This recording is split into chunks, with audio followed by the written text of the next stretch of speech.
मार्ग में एक सुरम्य सरोवर दृष्टिगत हुआ। सरोवर के तट पर रुककर विश्वामित्र कहा, हे राम, ताड़का का वध करके तुमने बहुत बड़ा मानव कल्याण का कार्य किया है। मैं तुम्हारे इस कार्य, पराक्रम एवं चातुर्य से अत्यधिक प्रसन्न हूँ। मैं तुम्हें कुछ ऐसे दुर्लभ अस्त्र प्रदान करता हूँ जिनकी सहायता से तुम दुर्दमनीय देवताओं, राक्षसों, यक्षों, नागादिकों को भी परास्त कर सकोगे। ये दंड चक्र, धर्म चक्र, काल चक्र और इंद्र चक्र नामक अस्त्र हैं। इन्हें तुम धारण करो। इनके धारण करने के पश्चात तुम किसी भी शत्रु को परास्त करने का सामर्थ्य प्राप्त कर लोगे। इनके अतिरिक्त मैं तुम्हें विद्युत निर्मित वज्रास्त्र, शिव जी का शूल, ब्रह्मशिर, अशिक और समस्त अस्त्रों से अधिक शक्तिशाली ब्रह्मास्त्र देता हूँ। इन्हें पाकर तुम तीनों लोकों में सर्वाधिक शक्ति संपन्न हो जाओगे। मैं तुम्हारी वीरता से इतना अधिक प्रसन्न हूँ कि तुम्हें प्रचंड मोद की वशिखर नाम की गदाएं प्रदान करते हुए मुझे अत्यंत हर्ष हो रहा है। मैं तुम्हें सूखी और गीली दोनों ही प्रकार की अश्विनी व पिनाक के साथ ही साथ नारायणास्त्र, आग्नेयास्त्र, वायव्यास्त्र, हयशिरास्त्र एवं क्रौंच अस्त्र भी तुम्हें प्रदान करता हूँ। अस्त्रों के अतिरिक्त मैं तुम्हें कुछ पाश भी देता हूँ जिनमें धर्मपाश, कालपाश एवं वरुणपाश मुख्य हैं। इनके पाशों के द्वारा तुम अत्यंत फुर्तीले शत्रु को भी बांधकर निष्क्रिय बनाने में समर्थ हो जाओगे। राम, कुछ अस्त्र ऐसे हैं जिनका प्रयोग असुर लोग करते हैं। नीति कहती है कि शत्रुओं को उनके ही शस्त्रास्त्रों से मारना चाहिए। इसलिए मैं तुम्हें असुरों के द्वारा प्रयोग किए जाने वाले कंकाल, मूसल, घोर कपाल और किंकनी नामक अस्त्र भी देता हूँ। कुछ अस्त्र का प्रयोग विद्याधर करते हैं।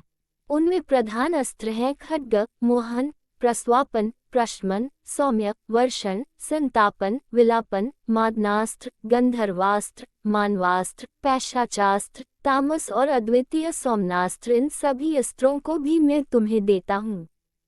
ये मौसलास्त्र, सत्यास्त्र, असुरों का माया में अस्त्र और भगवान सूर्य का प्रभास्त्र है जिन्हें दिखाने मात्र से शत्रु निस्तेज होकर नष्ट हो जाते हैं। इन्हें भी तुम ग्रहण करो। अब इन अस्त्रों को देखो, ये कुछ विशेष प्रकार के अस्त्र हैं। ये सोम देवता द्वारा प्रयोग किए जाने वाले शिशिर एवं दारुण नाम के अस्त्र हैं। शिशिर के प्रयोग से शत्रु शीत से अकड़ कर और दारुण के प्रयोग से शत्रु गर्मी से व्याकुल होकर मूर्छित हो जाते हैं। हे वीर श्रेष्ठ, तुम इन अनुपम शक्ति वाले, शत्रुओं का मान मर्दन करने वाले और समस्त मनोकामनाओं को पूर्ण कराने वाले अस्त्रों को धारण करो। इतना कहकर महामुनि ने संपूर्ण अस्त्रों को, जो देवताओं को भी दुर्लभ हैं, बड़े स्नेह के साथ राम को प्रदान कर दिया। उन अस्त्रों को पाकर राम अत्यंत प्रसन्न हुए और उन्होंने श्रद्धा के साथ गुरु को चरणों में प्रणाम किया और कहा, गुरुदेव, आपकी इस कृपा से मैं कृतार्थ हो गया हूँ। अब देवता, दैत्य, राक्षस, यक्ष आदि कोई भी मुझे परास्त नहीं कर सकता। मनुष्य की तो खैर बात ही क्या है, किंतु मुनिव, इसी प्रकार के अस्त्र गंधर्वों, देवताओं, राक्षसों आदि के पास भी होंगे और उनका प्रयोग वे मुझ पर भी कर सकते हैं। कृपा करके उनसे बचने के उपाय भी मुझे बताइए। इसके अतिरिक्त ऐसा भी उपाय बताइए जिससे इन अस्त्रों को छोड़ने के पश्चात अपना कार्य करके ये अस्त्र पुनः मेरे पास वापस आ जावें।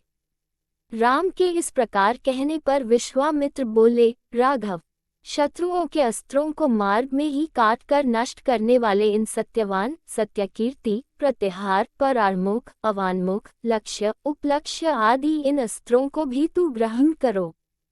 इन अस्त्रों को देने के बाद गुरु विश्वामित्र ने राम को वे विधियां भी बताईं जिनके द्वारा प्रयोग किए हुए अस्त्र वापस आ जाते हैं। चलते चलते वे वन के अंधकार से निकलकर ऐसे स्थान पर पहुँचे जो भगवान भास्कर के दिव्य प्रकाश से आलोकित हो रहा था और सामने नाना प्रकार के सुंदर वृक्ष, मनोरम उपत्यका एवं मनोमुग्धकारी दृश्य दिखाई दे रहे थे। रामचंद्र ने विश्वामित्र से पूछा, हे मुनिराज, सामने पर्वत की सुंदर उपत्यकाओं में हरे हरे वृक्षों की जो लुभावनी पंक्तियां दृष्टिगत हो रही हैं, उनके पीछे ऐसा प्रतीत होता है कि जैसे कोई आश्रम है। क्या वास्तव में ऐसा है या यह मेरी कल्पना मात्र है? वहाँ सुंदर सुंदर मधुरभाषी पक्षियों के झुंड भी दिखाई दे रहे हैं, जिससे प्रतीत होता है कि मेरी कल्पना निराधार नहीं है।